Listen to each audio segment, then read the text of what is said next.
की निवडणुकीला 12 दिवस शिल्लक आहेत. या 12 दिवसामध्ये आपल्या सोबत असलेले सर्व जे अन्य आपले सहकारी पक्ष आहे त्यांच्यासह 12 दिवसामध्ये प्रत्येक बूथमध्ये प्रत्येक घरोघर आपल्याला जायचंय. असं एकही घर सोडायचं नाही. तो आपल्याला मतदान करणारा असो नाही तर नसो, त्याच्या घरात आपलं पत्रक गेलंच पाहिजे. वाच नाही तर काही कर, तुझ्या घरात पत्रक टाकणार. या भूमिकेतून जायचंय आणि तिथं पत्रक टाकून यायचं असे आपल्याला पहिल्यांदा विनंती करतोय. काही आता बरेच व्हिडिओ व्हायरल व्हायला लागले. खोटे व्हिडिओ, बनावट व्हिडिओ. अमितभाई शहाच्या नावाने एक व्हिडिओ आलाय आणि तो व्हिडिओ असा आहे की अमितभाई म्हणाले की आम्ही ओबीसीचं, एससीचं, एसटीचं आरक्षण नष्ट करू, आम्ही देणार नाही आणि कोणी दिलं तर ते आम्ही देणार नाही, रद्द करू. हा खोटा व्हिडिओ आहे. तेलंगणाच्या विधानसभेच्या निवडणुकीला त्याला काँग्रेस म्हटलं होतं आम्ही सगळ्याला धार्मिक याच्यावर आरक्षण देऊ, मुसलमानाला आरक्षण देऊ आणि धर्माच्या नावावर आरक्षण देता येत नाही. घटनेमध्ये तशी तरतूद नाही आणि म्हणून अमितभाई म्हणले जर या सरकारने दिलं तर आम्ही ते रद्द करू. आता हाच व्हिडिओ थोडासा गडबड करून थोडासा त्याच्यातले वाक्य काढून तिथं ओबीसी आणि एससी एसटी घातलं आणि ते व्हायरल केलं. आता त्याचा शोध लागलाय. निवडणूक आयोगाने दिल्लीमध्ये तक्रार नोंदवली आणि तो व्हिडिओ तेलंगणाचे मुख्यमंत्री रेड्डी यांच्या मोबाईल मधून गेला. काँग्रेसचे मुख्यमंत्री आहे, काँग्रेसचे. त्यांना तो व्हिडिओ आता त्यांना नोटीस गेली म्हणजे व्हिडिओ करणारा शोधला गेला. आणि म्हणून असे व्हिडिओ जे आहेत ते मुद्दाम केले जातात, संभ्रम निर्माण करण्यासाठी केले जातात. आणि आरक्षणाची चिंता येणार आहे काँग्रेसला. ओबीसीचं आरक्षण कधी मिळालं? अरे आरक्षण तर ओबीसी साठी आरक्षण, इतर समाजासाठी आरक्षण नेमण्यासाठी मोरारजीभाई देसाई पंतप्रधान होते 1978 ला. त्यावेळेला मंडल आयोग नेमला. मंडल आयोगाने 2 वर्षामध्ये आपला रिपोर्ट सादर केला. त्यावेळेला स्वर्गीय इंदिरा गांधी पंतप्रधान होत्या. संजू नीलम रेड्डी हे राष्ट्रपती होते. त्याने अहवाल दिला पण इंदिरा गांधीने तो अहवाल उघडलाच नाही. त्यांची हत्या होईपर्यंत त्या अहवालावर झाकून ठेवला. पुढे राजीव गांधी पंतप्रधान झाले तरी अहवाल उघडला नाही. आणि मग 89ला निवडणुका झाल्या. मोरेदेवची चावी आपल्या इथून 89ला पहिल्यांदा निवडून गेलेले होते. त्यावेळेला भारतीय जनता पार्टीचे 90 खासदार निवडून आले. त्या 90 खासदाराच्या पाठिंब्यावर व्हीपी सिंग पंतप्रधान झाले आणि व्हीपी सिंगांनी मंडल आयोग लागू केला. त्याला ओबीसीला आणि बाकी समाजाला आरक्षण मिळालं. आरक्षण दाबायचं पाप, आरक्षण रोखायचं पाप कोणी केलं असेल तर ते काँग्रेसने केलं. आणि म्हणून आरक्षणाला बोलायचा अधिकार नाही. अरे महाराष्ट्रात सुद्धा मराठा समाजाला आरक्षण मिळालं पाहिजे. हे 1982 साली अण्णासाहेब पाटलांनी मोर्चा काढला. त्यावेळेला भोसले मुख्यमंत्री होते आणि म्हणून त्याला मोर्चा काढला आणि अण्णासाहेब पाटलांनी मोर्चाला संबोधित करताना सांगितलं की मुख्यमंत्र्याला भेटणार आहे. मी त्यांना आरक्षण मागणार आहे. त्यांनी जर दिलं नाही तर मी दुसऱ्या दिवशीचा सूर्य पाहणार नाही. आणि म्हणून ते मोर्चानंतर भेटले, मुख्यमंत्र्याला भेटले, मंत्रिमंडळाला भेटले. शरद पवार साहेब सुद्धा त्या मंत्रिमंडळात होते. पण मराठ्याला आरक्षण न देता मग त्या अण्णासाहेब पाटलांनी स्वतःच्या पिस्तूल मधून आत्महत्या केली. ही आत्महत्या केली तरी यांना जाग आली नाही.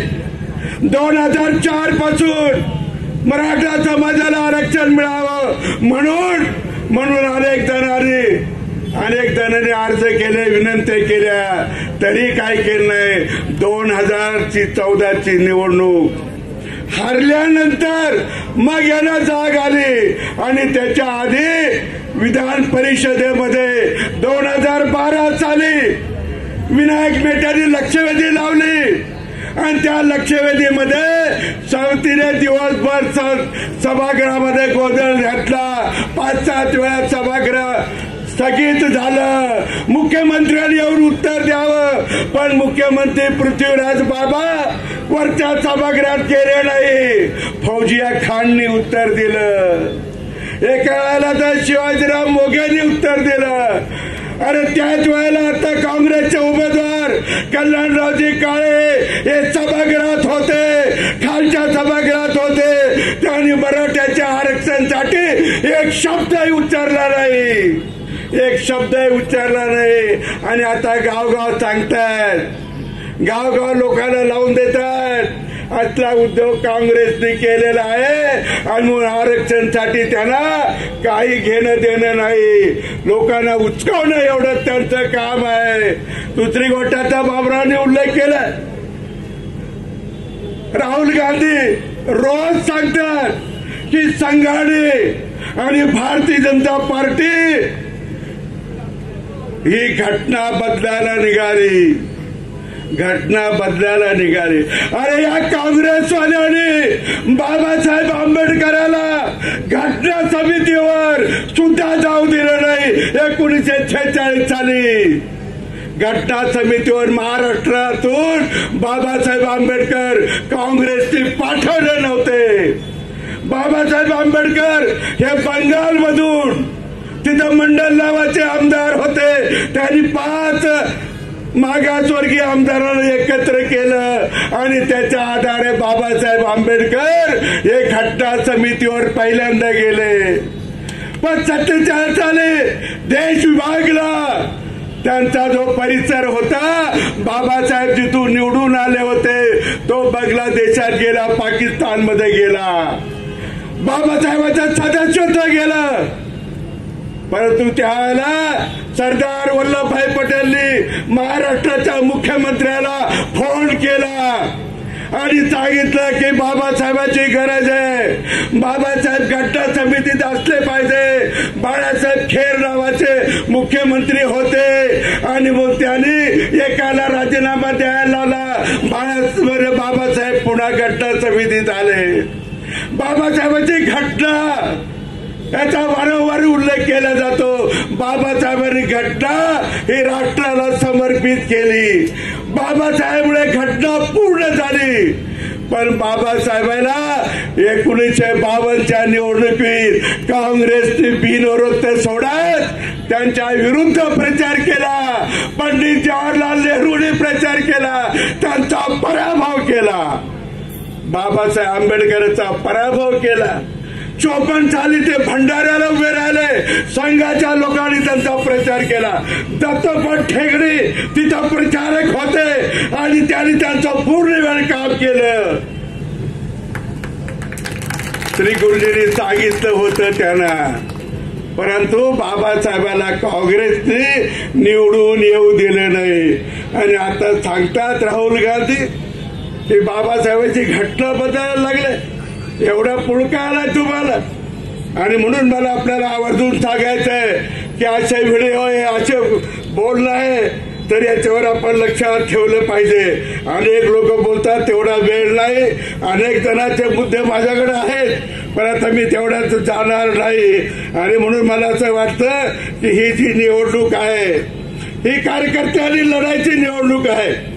प्रत्येक बूथ प्रमुखाला आम्ही सांगितलं, वॉरियरला सांगितलंय, आमच्याकडे बूथ समिती आहे, त्याच्यात सुद्धा अन्य पक्षाच्या कार्यकर्त्याला जोडा, त्यांना बरोबर घ्या. प्रत्येक बूथ मध्ये रोज सकाळी संध्याकाळी आपण गल्ली गल्लीमध्ये हिंडा, हात जोडा, डोकं वाकवा आणि विनंती करा प्रत्येक मतदाराला की आपले रावसाहेब पाटलाला निवडून द्यायचंय. मोदीने जर पुन्हा पंतप्रधान करायचं असेल, मोदीने याचं म्हणतो स्वतःसाठी मोदीजी काही करत नाही. मोदीजी तर निवड फकीर माणूस आहे, निवड फकीर माणूस आहे, काही नाही, स्वतःच सर्वस्व देशाला अर्पण केलंय. असं या मोदीजीना, आज त्याला मोदीजीना स्वतःबद्दल काय नाही, त्याला पंतप्रधान होण्याची हौस पण नाही, पण या देशाचा वैभव त्याला पाहायचा आहे. हा देश जगामध्ये वैभवाने पुढे गेला पाहिजे, ताटमान करून हिंडला पाहिजे. ही प्रवृत्ती, ही मानसिकता मोदीची आहे. म्हणून मोदीचं दूरदर्शन आहे, दूरदृष्टी आहे. त्याने म्हणलं आता आम्ही अमृत महोत्सव साजरा केला 2047 साली, अजून 22-23 वर्षांनी या देशाच्या स्वातंत्र्याला ज्या वेळेला 100 वर्ष पूर्ण होतील, आपण स्वातंत्र्याची शताब्दी साजरी करू, त्यावेळेला माझा भारत हा जगामध्ये नंबर 1चा देश व्हावा, ही मोदीजीची अपेक्षा आहे. आणि यांची काय अपेक्षा आहे? यांची अपेक्षा आपण निवडून यावं, मंत्री व्हावं, राज्य करावं, ही यांची घराण्याशाहीची अपेक्षा. मोदीजीचा उदात्त हेतू लक्षात घ्या आणि मोदीजीसाठी आपण मत मागा, कमळाला मत मागा इकडे. आणि पलीकडे जर कोणी असतील सोयरे धारे, कोणी मित्रमंडळी, तर त्यांना सांगा तिकडे भुमरे साहेब उभे, त्यांचं निशाण आहे धनुष्यबाण, त्यांनाही आपण विजय करून घ्या अशी विनंती करतो आणि थांबतो. धन्यवाद.